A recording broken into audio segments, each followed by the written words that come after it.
Okay, thank you. So our next speaker is Maria Elena Monzani, who is a lead scientist at SLAC, where she leads the software computing effort for the LZ dark matter experiment and the science operations team for the Fermi Gamma Ray Space Telescope. She's also an adjunct scholar at the Vatican Observatory. She received her doctorate from the University of Milano and the University of Paris 7, her dissertation being on the Borexino experiment that measured neutrinos produced by the sun. Her research field is astroparticle physics, which focuses on topics at the intersection between particle physics and astrophysics and cosmology, and today she's going to tell us about the dark universe.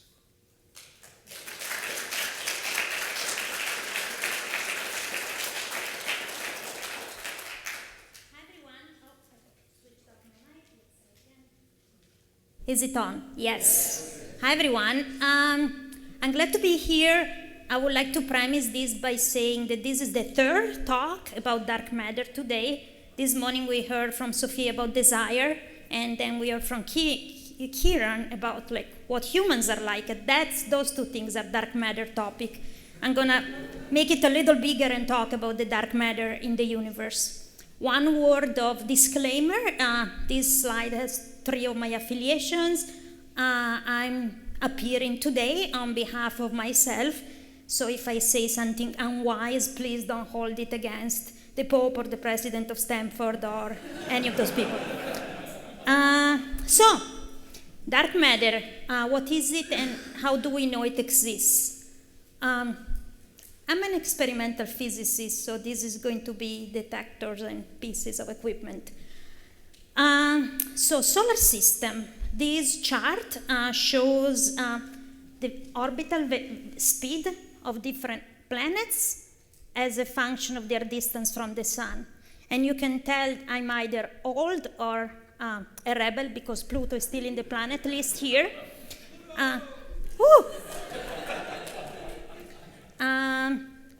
By definition, the orbit of the Earth is 1 year. Mercury is about 3 months. Neptune is about 200 years. So this is what the central force behaves like gravity. So if you have all the mass in the center of an object, like the solar system, things are going to move slower when you go away from the center.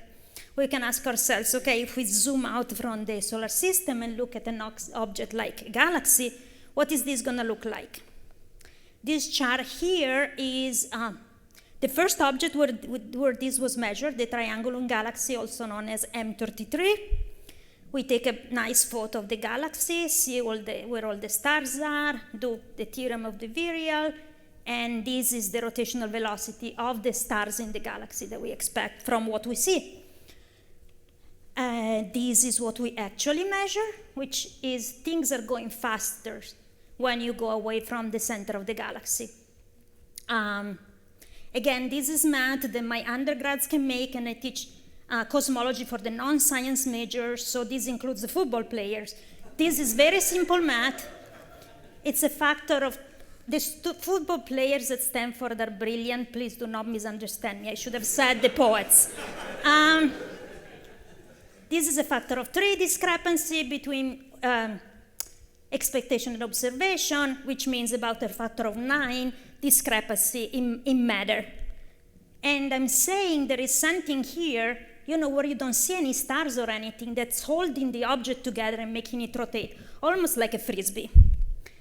So this measurement was done in 1974 by this lady by the name of Vera Rubin, who was from the East Coast. She died a few years ago. Now, SLAC just named the telescope after her.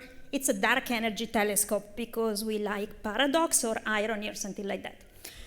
So we're going to zoom way out to the whole universe. I'm going to skip galaxy clusters for now, but I have 200 backup slides if you have questions. How about the whole universe? How much dark matter is there? This is one of the first photos released by the James Webb Space Telescope. It's one of the deepest images of the far, far, far, far universe. Those red dots here are some of the oldest objects that we have an image of. Some of them are 13 billion years old. They're very squiggly because there is a lot of dark matter between us and those objects. So when I look at this, I see a lot of dark matter. You don't yet, but maybe at the end of this talk. So the universe blew up. The universe started with a bang, literally. Not literally, we don't like that expression, but anyways, there was a point here about 400,000 years from the, forgot to say an important thing, we're here, so the universe is about 14 billion years old, and it started, it wasn't there all along, and about 400,000 years after the beginning, something special happened, which is, there was a flash of light. A flash of light, which we can take a picture of. It used to be visible light, but it's been stretching with the universe. This is the image from 2013 from the Planck telescope. It's in false color. This light now is in the microwave. We cannot see it with our eyes, but it gives us an idea of the anisotropies of density or temperature that were present in the universe when it was very small. What can we learn from this? So we translate it in a, what's the word? System of coordinate, which is called spherical harmonics, doesn't matter what it is. And we can weigh or measure the total density of the universe and its composition. And interestingly enough, every particle that we've ever discovered is less than 5% of this total density that we see from the image. Everything else is dark matter and dark energy. We know very little about what those things are. I'll tell you a little bit about dark matter. This was taken outside of a newspaper stand in England when these first results came out in 2005, and it is accurate. This is our understanding of reality right now. I'm going to make this about myself because I'm an Italian woman.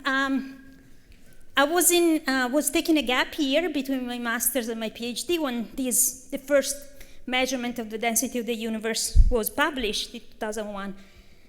And I was told during my master's in no uncertain terms that physics was very close to completion.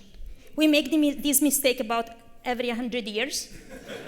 That was, when the Maxwell's equations were published, they thought, oh, physics is almost done, and then 2 years later, radioactivity. This was such a moment for me personally, which was a very good time to start a PhD and become a physicist, because there is literally a lot of physics to be done here. So I'm going to focus again on dark matter. I will say a few words about dark energy at the very end.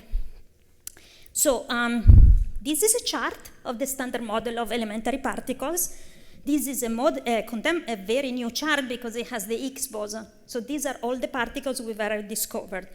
So I said dark matter. It's a thing that holds the galaxy together, governs its rotation, but it doesn't interact with light. So we know it has gravitational interaction. And interesting thing, it holds the galaxy together. It moves the galaxy like a solid object. So most of these particles here live way less than a second. They decay in microseconds or nanoseconds or 10 to the minus 24 seconds. So we get rid of most of the particles, including the Higgs boson. Then there is a bunch of neutrinos left. I'm not going to tell you what neutrinos are. I'm just going to say they're very fast. They go through everything at the speed of light. We call them relativistic in cosmology. I call them slippery. They don't hold the galaxy together. So they're not hot matter, they're not light matter, they're not slippery, they're slippery matter. So they're not good dark matter candidate. So now we have the electron. We're all familiar with the electron, and then the up and down quark. The up and down quark make protons and neutrons. So this is an atom. This is what we're made of. So this is still the 5%, and they all interact with light. So I've just run out of particle, which is very exciting. My badge says I'm a particle physicist, and I've run out of particles. So this is, very good. I call this job security. There are a lot of particles that we need to find, and there is evidence for new particles. So what do we know about it? I keep telling you, let me tell you what we know, and it's very little, so I keep tricking you. There's a lot of it. We use the iceberg, 6 to 1, dark matter to regular matter, 9 to 1, 15 to 1, depending where you look. In the metaphor, this is regular matter. It's also the same for the brain, for example. This metaphor is overused in science. We should find a new one. When can you make a lot of anything? When do you have approximately infinite energy? At the Big Bang. The Big Bang was close to infinite energy, so you can make a lot of anything.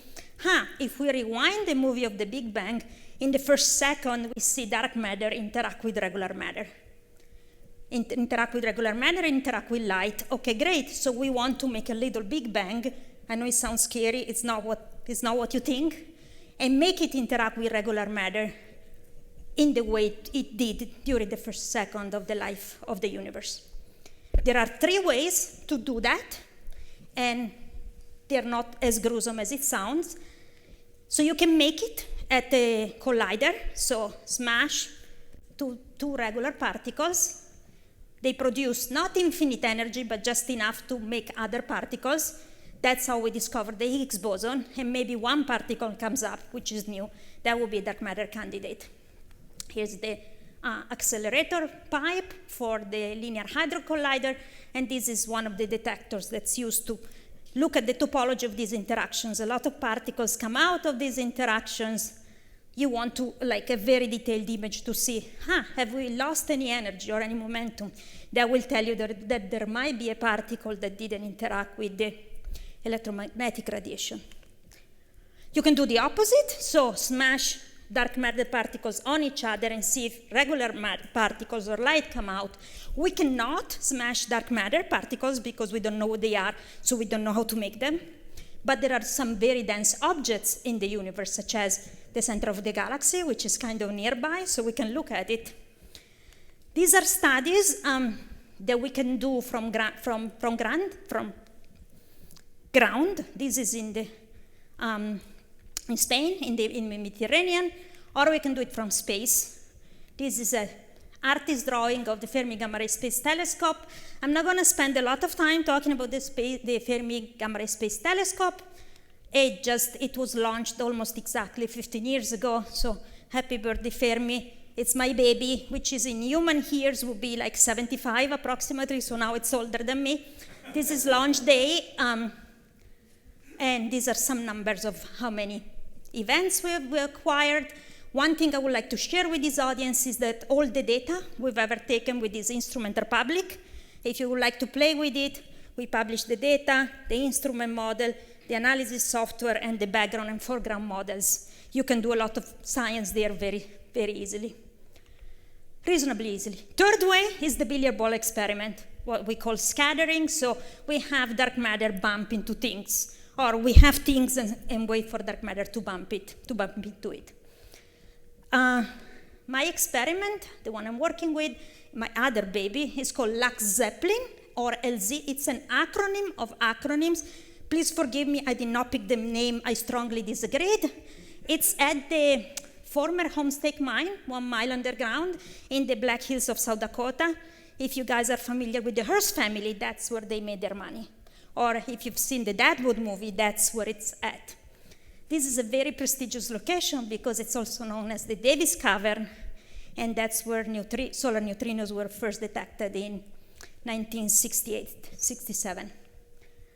So this last technique, I'm going to spend a few minutes on it. It's called direct dark matter detection. It's the bumping. It's the billiard ball experiment.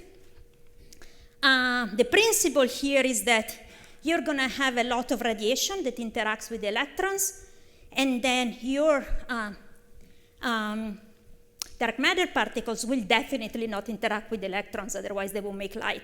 So you want something that interacts with the nucleus. So the recipe is you build a tower or a bucket of nuclei, you hide it under a mountain, you wait for a dark matter particle to hit one of your nuclei. It's going to be very rare. And then you look for a recoil signal, so tiny vibrations from the nuclei that have been hit by dark matter. I am surprised that nobody's screaming at me. There is something wrong on that slide. What is perplexing?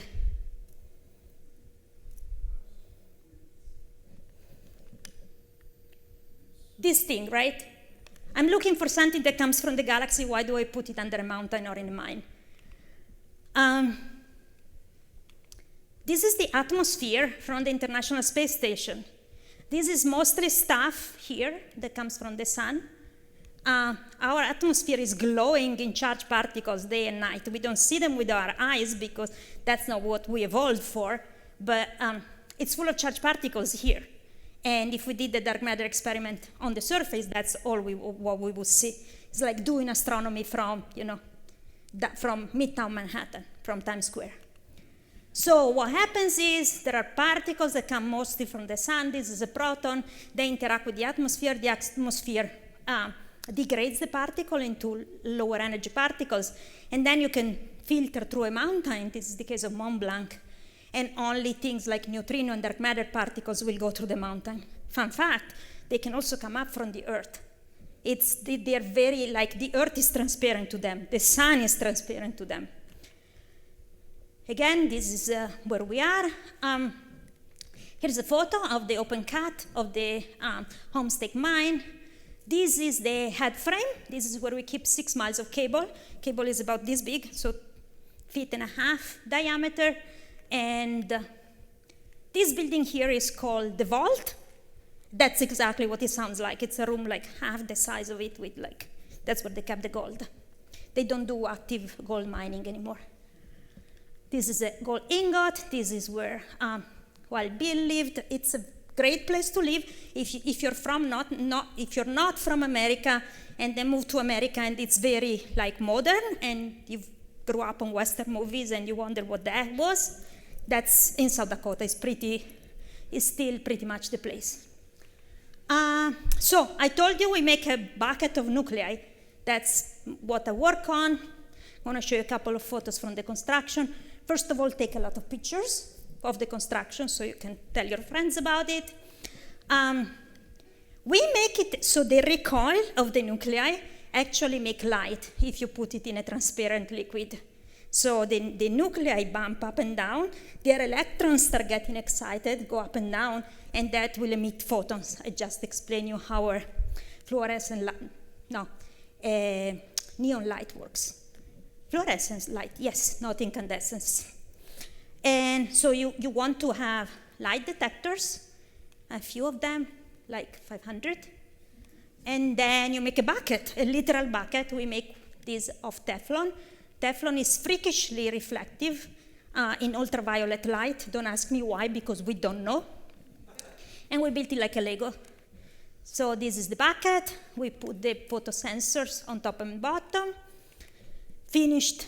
I just zipped through like 8 months of construction. That was Freudian. It felt like 8 years, but no. This is the bucket. So we fill it with liquid xenon. Liquid xenon is very dense. Density of 3, so aluminum floats on liquid xenon. So if I take my laptop and put it on the surface of the detector, it's going to float, which makes it very good for space saving. So this thing is about 5 by 5 feet. It's a relatively compact object for 10 tons of target material. Then we put it in its envelope, roll it to the side, and bring it down. This was October. It snows a lot in South Dakota. And then we lower it. It didn't fit in the cage. We don't have elevators in the mine. We have cages. Didn't fit in the cage. We just hung it on the cable. Took about 2 hours to go down. Humans go down in 11 minutes. So that's a lot more delicate than humans, or more expensive, depending how you call it. And then we bring it to the tank. So this was in 2011. Other Freudian slip. 2021. It feels like it's been 20 years, but it hasn't. 2021. No. 19. Pandemic. I don't know what time is anymore. But somebody said today that something that's special about humans is the perception of time. And when we went disembodied during the pandemic, we lost track of time. That's very interesting. I just realized it. I don't know when this happened. So this is us inspecting the detector before deployment. See how we're wearing radioactive protection suits. We're protecting the detector from us. It's not the other way around. In fact, even a mile underground with ultra-clean materials, this thing is about 1 million times cleaner than the person inspecting it. We're still going to get about 50 counts per second of radioactive stuff. in the detector, which is not dark matter, 1 billion counts per year, 5 petabytes of data in the whole data taking. How do I compare that with dark matter? So dark matter is extremely elusive, and exactly how elusive. I use liter. I'm sorry, I forgot I was talking to an American audience. This cup of water is going to contain about 1 particle of dark matter at any given time, but we're slamming against the halo of the galaxy at 150 miles per second. So in my big bucket is about 1 billion particles going through it every second. If we're lucky, maybe a handful of those a year will be dark matter, if nature cooperates. To compare with 1 billion of particles per year, or 50 per second of backgrounds or radioactivity. So this is what we call in data science an extreme needle in a haystack problem. And here's how we feel about it.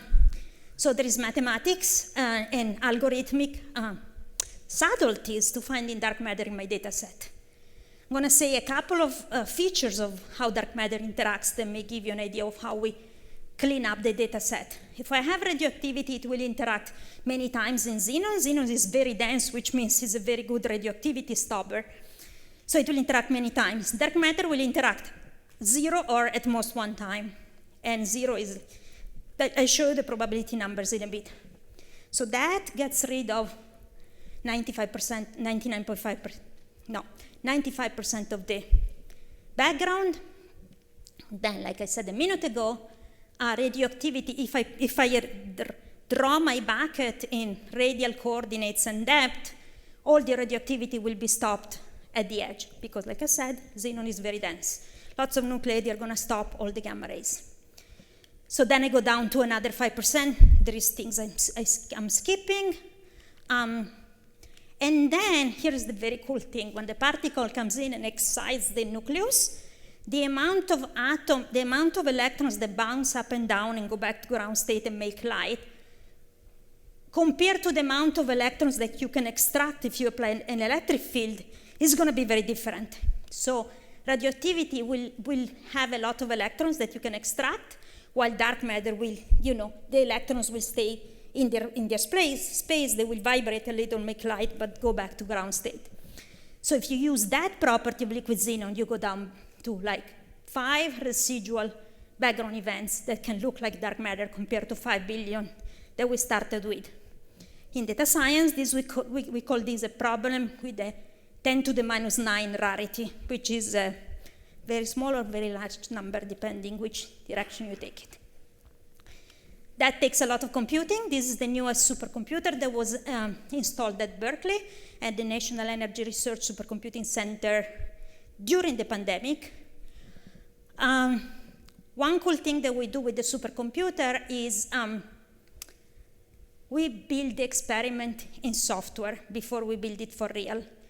That allowed us to build the best detector which we possibly could.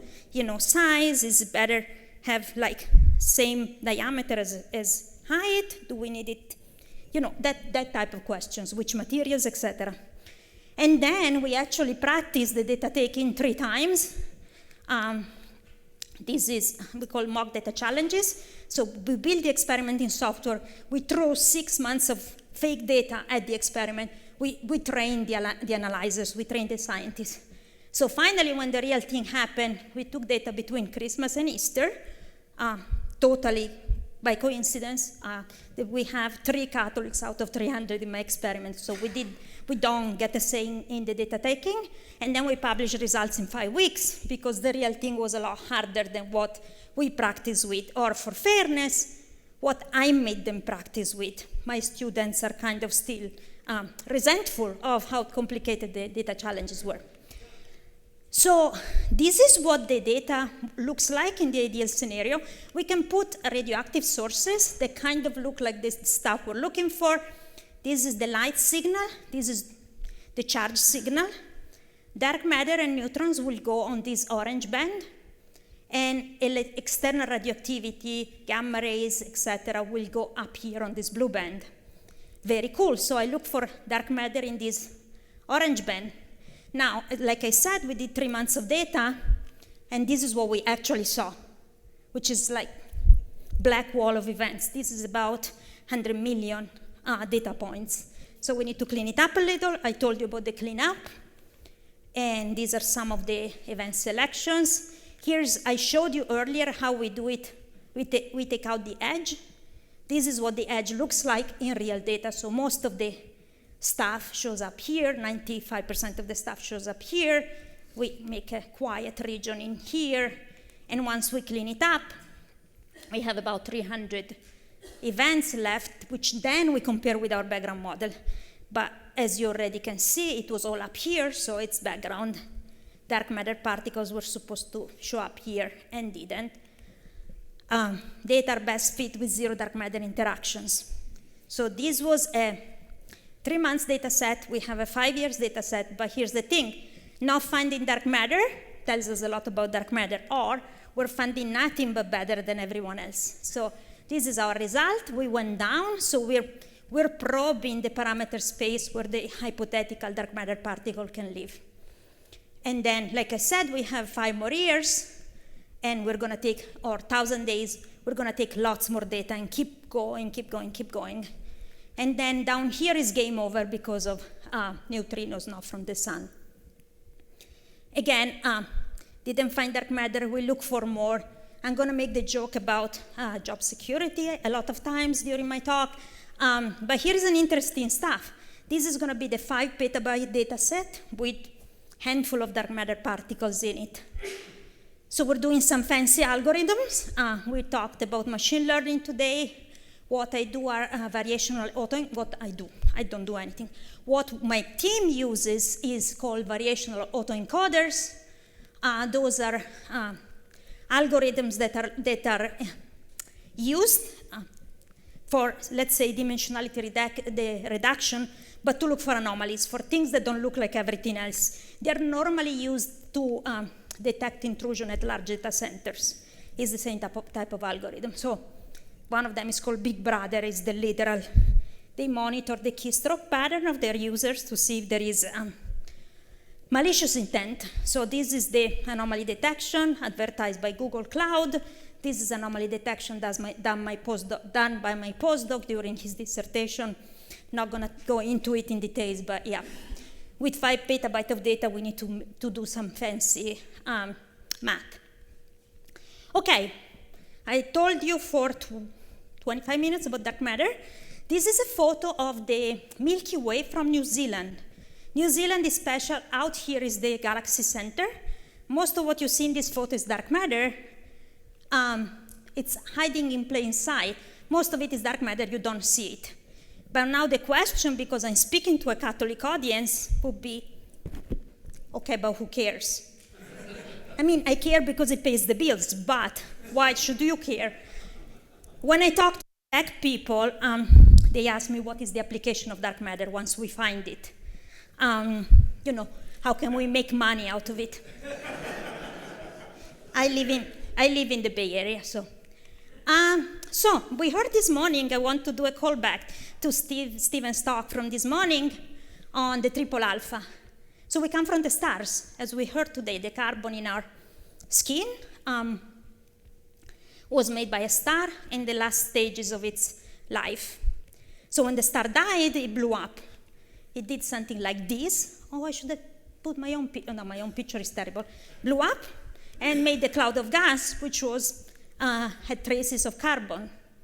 Now the sun started from a cloud that was there before. The sun is a third generation star, so whatever was here, there was 2 stars before the sun. One of them was very early in the history of the universe, and we know that because it went supernova. And how do we know that? Because there is iron in our blood. We're supernova products. So that stars at the very beginning of the universe were more massive, so that's the first generation. And then something along the lines we know now, we found out 5 years ago, there was a neutron star merger that happened here in our galactic neighborhood. How do we know that? Is anybody wearing gold jewelry in the room? I've seen some. Right, that came from a neutron star merger. So the sun blew up twice, one time it went supernova and one time it was a neutron star merger. Could have been the same object, but anyways. It blew up, there was a cloud, it contained carbon and all the heavy elements required for life. So when the solar system was formed, there were traces of organic element or compounds. Let's say element, let's not get fancy there. All the elements required for life. Heavy elements required to keep the core of the Earth molten, that is hot. Otherwise, without the plate tectonics, we would not have made it to human during the history of the Earth. So I'm going to say something cheesy, please forgive me. The word desire comes from the Latin word, which is desidera. It means from the stars, deprived of stars or rejected from the stars. We found out where the carbon comes from like 100 years ago, but there was an idea that humanity had for a long time that that's where we came from, which I found very moving. So one of the good questions, it's related, I promise, is, I told you the universe started at some point, will it be around forever? This is in quotes because, time is attached to the universe. So, if without universe there is no time, so forever this is a badly posed question. So we can measure the age and the density of the universe, and the density is the critical parameter, and we now know that the universe will not have a big crunch, so it's not going to collapse on itself. So as far as we can tell now, the universe is going to be there forever. It's not eternal because it had a beginning, but it's not supposed to have an end. By the way, this density number is the thing we were after in 2001, which told us, oh, by the way, 96%, we don't know what it is. What do I have here? And like I said earlier, most of it is dark stuff. How is the dark stuff related to us? This is the question, why is there something instead of nothing? Stephen put it in terms of size, scale of the universe. I'm going to put it in terms of density, which is a similar construct. If the density of the universe was slightly larger than what we see, the universe would have recollapsed between stellar formations, so no carbon. If the density of the universe was slightly smaller, we would never have had large-scale structures, therefore no galaxies, no stars. And these are very, very, very, the margin of error on these parameters is very small. Okay, so the dark stuff. Well, dark energy is pulling the universe apart. Dark energy is the reason why the universe is not collapsing on itself, or didn't collapse on itself 13 billion years ago. It will not recollapse, not billion years ago, nor in the future. Dark matter does the opposite. Dark energy is blowing the universe up, dark matter is collapsing it. And dark matter doesn't feel heat. So in this photo that I showed you, there is no dark matter. This is very uniform. It's like 2 parts in a million. If we had been at 2 parts in a million uniformity or flatness for 100,000 years after the Big Bang, we would have no planets, no stars, no galaxies. But dark matter doesn't feel radiation, so it started aggregating and clumping way before this photo was taken. It started aggregating about a second after the Big Bang, or accreting. So dark matter see the deformation of large-scale structures. I have a video of this now. I said earlier we do the experiment in software before we do the real thing. That's a very important technique in cosmology because, we heard a lot about reproducibility, but we have the one universe. So the question of reproducibility in cosmology, we cannot make more universes with different conditions, so we do it in large-scale simulations. So this is a simulation of the whole universe. Those are all filaments of dark matter. They started aggregating, making filaments and collapsing, like I said, very few seconds after the Big Bang. And I'm going to show you the movie. And what happens? See what's happening here? Or here? Things start lighting up. basically there are these webs of dark matter that collide with each other, and in the densest points you can start having galaxies, stars, etc., etc. This is bottom up, so things are colliding, going up. Does this movie remind you of something that you've read in the catechism? Okay. Okay. I'm going to tell you the answer.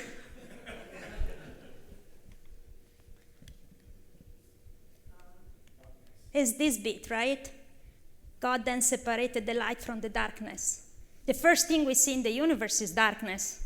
The light comes later, and they wrote it out, the first 4.5 verses of the Bible.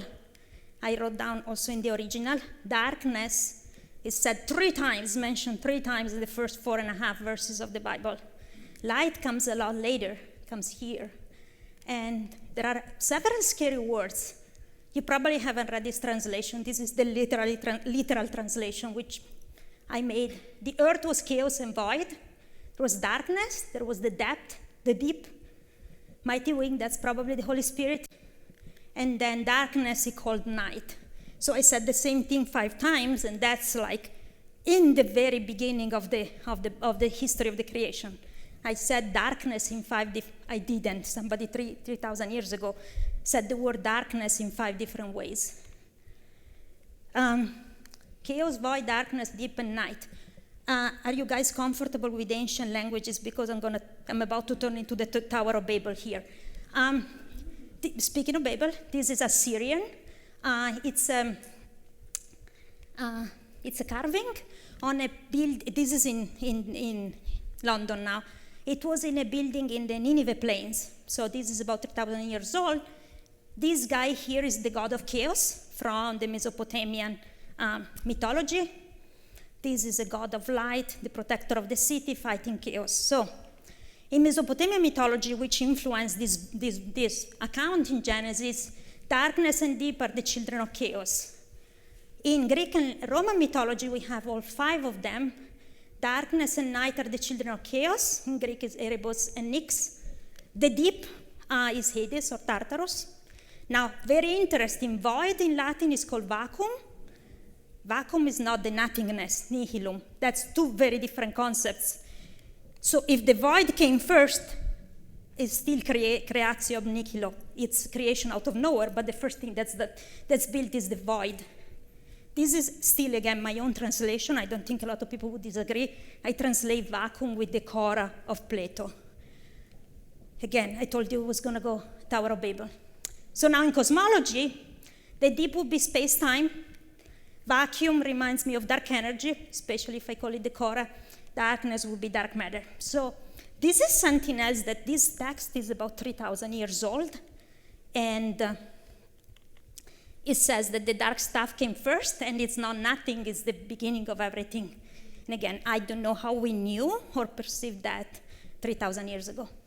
And that's where I stop before I start speaking in tongues, which is not very Catholic.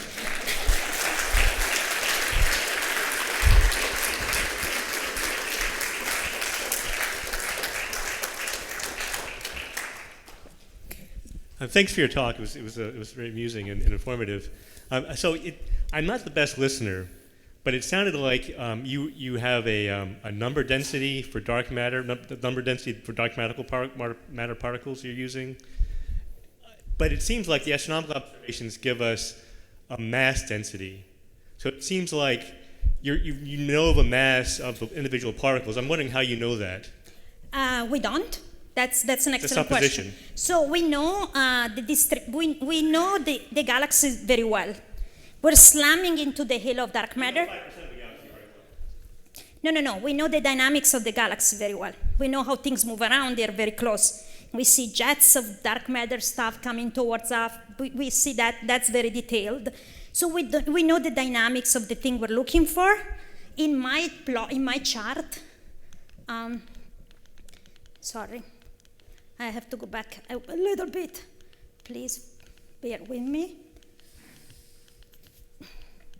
What you're discussing here is mass and cross-section, or mass and velocity. We're probing a set of parameter space. Number density is a way to say mass times velocity or times how many we're getting.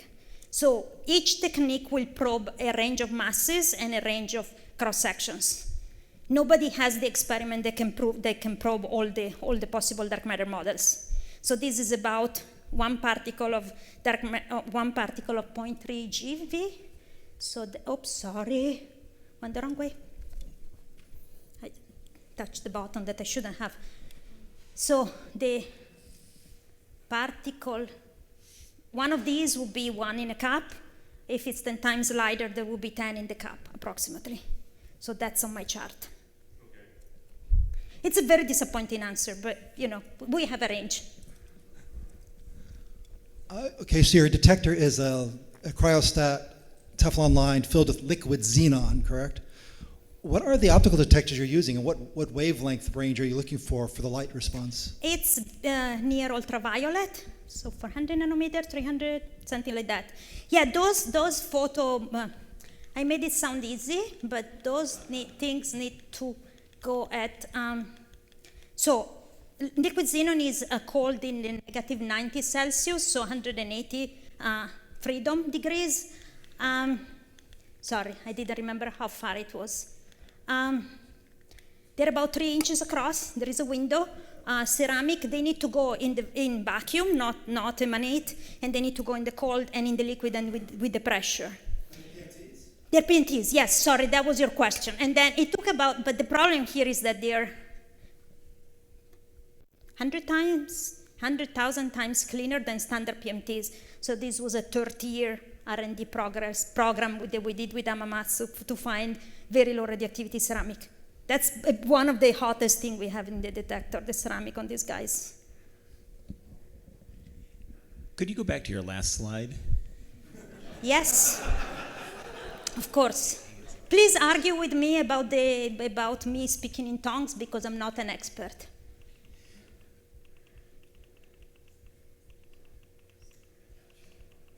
I'm so sorry. Somewhere there. This one. Yeah. The only thing I would point out here is that certainly Genesis 1 comes out of a response to Mesopotamian mythology, but the Christian idea of creation out of nothing, ex nihilo, is actually found in Maccabees, and that would be something you might want to comment on and add into them, because the difference between Genesis and Maccabees is Genesis shows, as you point out here, creation out of pre-existing chaos, whereas Maccabees shows creation out of nothing, and they're two different concepts. I agree with you. I would like to talk about Maccabees. We just didn't have that kind of time. The word for creation in the beginning when God made, that specific word is put in order from chaos. That's the meaning of that specific word. The interpretation of this is very controversial among Christians, Jewish, and Muslim scholars. They go back and forth on what that literally meant.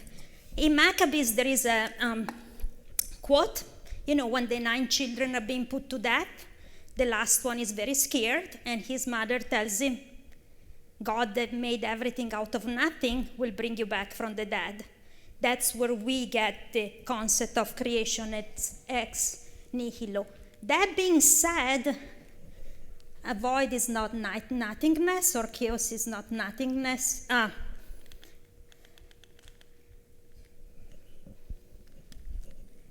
that's exactly the point. The difference between Genesis, where it talks about something being created out of something, and Maccabees, where it talks about the universe being created out of nothing. The latter is the Christian concept. Yes and no, because beginning is meaningless without matter. So time was also creator. If you say in the beginning, that is also the beginning, I will have no matter. That's the cosmological answer to this is very controversial, I hear you. I've read, 500 different interpretations of this thing. I agree. Thank you for asking about Maccabees. So your experiment is ruling out a lot of parameter space for these WIMP models, which stands for weakly interacting massive particles. Are you going to eventually be able to rule out all the parameter space of WIMP models and kill WIMP models, or just rule out a lot of parameter space? So that's one representation. This is the first question I get every time, so it's my first backup slide. It's one of these models, and I can never remember where they are. So neutrinos, or dark matter. This is one way to show it. We have sensitivity between 10 GeV and a few TeV. And then we go all the way down and we encounter what we call the neutrino floor. So we cannot rule out the existence of the WIMP. We can rule out the existence of a detectable WIMP, which is very problematic. But then there are like countless experiments now pushing under the 10 GeV mark, and the notable ones are the experiments looking for axion, for the QCD axion. It's time for our break now, so let's thank our speaker again.